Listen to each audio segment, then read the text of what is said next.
कृषि प्रधान देश है हमारा और इस देश के अंदर अन्नदाता ही जो है आज इंसाफ की गुहार लगा रहा है उस सिस्टम से जो बिल्कुल ही इन लोगों की सुनने को तैयार नहीं है। गूंगी बहरी सरकारें इनकी नहीं सुनती तो आखिर सुनेगा कौन। आज हम इस गांव में पड़ताल में आए हैं। हालांकि एक बंदे ने यहाँ पर जो एक किसान है उसने वीडियो बनाया और उसको जारी करा, उसके बावजूद भी कोई अधिकारी यहाँ नहीं आया, इनकी सुनने वाला कोई नहीं है। इस गांव के अंदर रामपुर के बिलासपुर की तहसील है और यहाँ के विधानसभा में जो विधायक हैं और मिनिस्टर भी हैं, जल शक्ति मंत्री यानी बलदेव सिंह ओलख की विधानसभा है और इस मंत्री जी के क्षेत्र में लोग परेशान हैं, हताश हैं, निराश हैं। किसान ये वो अन्नदाता है जो पूरे देश का पेट भरता है, मगर आज यही पर परेशान है। इन किसानों से मैं बात करूंगा क्योंकि जयदीप है यहाँ पर मेरे साथ। ये इन्होंने जो है एक वीडियो बनाया और उसको सोशल मीडिया पर वायरल किया, मगर उसके बावजूद भी अधिकारी इनकी सुनने तक को नहीं आए। इनकी समस्या है कि इस गाँव में जो मेन रोड है वो अभी तक नहीं पड़ा है और ना ही उसकी कोई सुध ले रहा है। लोग परेशान होते हैं, निराश होते हैं, गड्ढे इतने हैं कि इनसे चला नहीं जाता। मैं इनसे ही बात करूंगा। आखिर जयदीप, क्या आपने एक वीडियो बनाया और उसको वायरल किया? हम बहुत परेशान हैं, रोड में बहुत सारे गड्ढे हैं। हम कई बार विज्ञापन दे चुके हैं, कपूर साहब को भी दिया, अब अन्य महोदय जी बलदेव सिंह औलख जी हैं उन्हें भी दिया है। उनके भाई यहाँ पर आते रहते हैं, वो खुद भी आए हैं यहाँ पर, बहुत बार बोला है कि हमारा रोड बना दो। हम बहुत ज़्यादा परेशान हैं, आप देख ही रहे हो रोड में बहुत ज़्यादा गड्ढे हैं। हमारी आज तक विज्ञापन भी डीएम साहब को भी दिया है, हमारी कोई सुनवाई नहीं हुई है। ये बताओ, यहाँ तो परेशान तो आप हैं क्योंकि गड्ढा मैं भी इसी रोड से आया हूँ, बहुत मुझसे बाइक चल नहीं रही थी यहाँ पर। आखिर सुनते क्यों नहीं? वोट आपने बीजेपी को वोट दिया है, बीजेपी में आपके मंत्री हैं बलदेव ओलख, क्यों नहीं सुनते आप? पता नहीं अब क्यों नहीं सुनते हैं, आप भी लोग ये बात समझें, क्यों नहीं सुनते हैं। यहाँ आते हैं और ये मतलब हमने सबने वोट दिए हैं इनको, ऐसी कौन सी बात नहीं है दिए हैं, सबने वोट दिए हैं, एक एक वोट पड़ा है इनको। कितने महीनों से आप परेशान हो? कितनी बार आप गुजारिश कर चुके? कम से कम नहीं तो ये मैं अपने बचपन से ही इस रोड पे निकल रहा हूँ, जो कि मैं बाहर आता जाता हूँ। मैंने ये चीज़ देखी कि हम बहुत ज़्यादा पीड़ित हैं और हमें गुहार लगानी चाहिए। हमने बहुत बार गुहार लगाई है लेकिन हमारी कोई सुनवाई नहीं हुई है। सुनने वाला कोई नहीं है। मेरे साथ एक बुजुर्ग है यहाँ पर, किसान है। आप बताइए वैसे क्या आपको परेशानी है? परेशानी साहब रास्ते की है, रास्ता जो है जो नाज नहीं निकल पाता, ट्राली फंस जाती है, कभी लौट जाती है।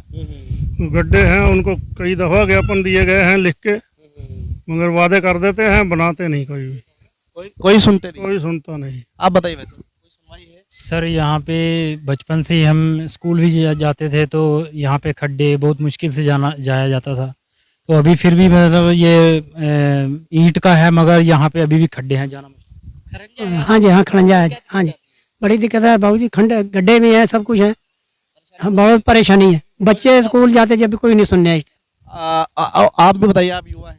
भैया हमें तो जब से देख रहे हैं यही हाल है हमारे इस रोड का, और 3-4 बार मंत्री जी के पास भी हुए हैं और मंत्री जी लिखित में भी दे के आए हैं।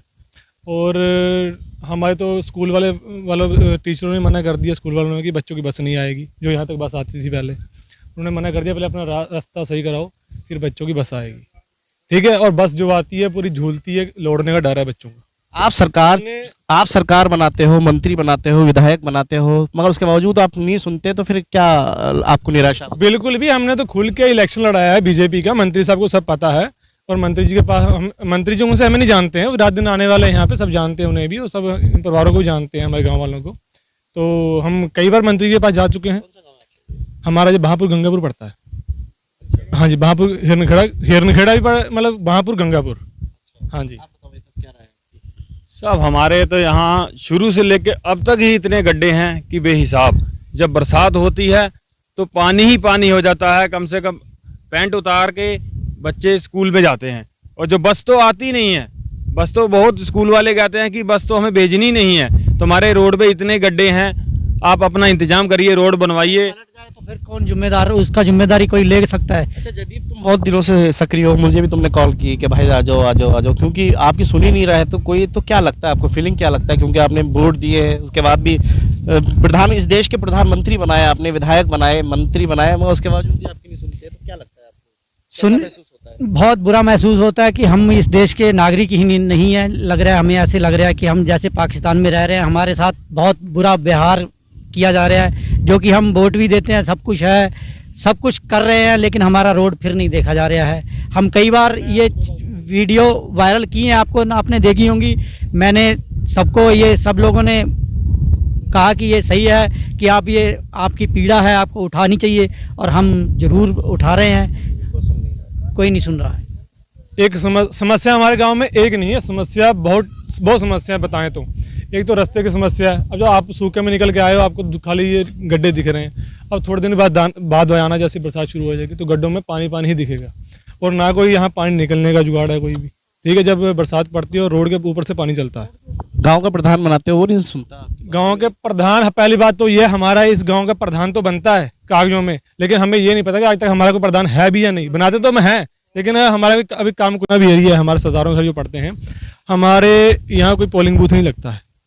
पोलिंग बूथ क्या है, ये नदी पड़ती भागड़ा, इससे पार जो हिरनखड़े हैं, अपने गांव है हिरनखड़ा बाबुर गंगापुर, उधर का ही प्रधान बनता है, और जो पोलिंग बूथ है वो उधर ही होते हैं, और हमें मतलब नदी में से निकल के जाना पड़ता है वोटिंग करने के लिए। समस्याओं से जूझ रहे हैं आप। कुल मिला के इस गांव के अंदर इतनी समस्याएं हैं कि वोटिंग करने के लिए भी जो है यहाँ पर इन लोगों को जो है दिक्कतों का सामना करना पड़ता है। हालांकि एक यहाँ पर जो है भागड़ा नदी है, उस पुल को पार करना पड़ता है, पानी में से निकलना पड़ता है। मगर सवाल बड़ा यही है कि इस देश के अंदर जो अन्नदाता अन्न पैदा करता है, पूरे देश को खिलाता है, मगर वही अन्नदाता आज परेशान है, निराश है, हताश है। क्यों नहीं सुनती गूंगी बहरी सरकारें? क्यों नहीं इनकी समस्याओं को, इनकी तकलीफों को देखा जाता? आखिर जब ये वोट करके इस देश का प्रधानमंत्री बना सकते हैं, एमपी बना सकते हैं, एमएलए बना सकते हैं, प्रधान बना सकते हैं, मगर इनको क्यों, इनका ख्याल क्यों नहीं रखा जाता? ये इस पीड़ा से इतने दिनों से झेल रहे हैं। इस पीड़ा को लगातार एमएलए को, एमपी को, अपने मंत्री को जो है कई बार चिट्ठियां दे चुके हैं, अर्जी लगा चुके हैं, मगर इनकी सुनने वाला कोई नहीं है। QTV भारत की पड़ताल आज ये साबित करती है कि आज भी किसान और ये ग्रामीण परेशान हैं, निराश हैं। जल्द इनकी सुनी जाए। हम सरकारों से अपील करेंगे, इन जो सुनने को इनके राजी नहीं है, कि इनकी रोड पड़वाए जाए, इनकी दिक्कतों को, इनकी समस्याओं का समाधान करा जाए। वीडियो जर्नलिस्ट नाजिम के साथ अफान अहमद, QTV भारत, रामपुर।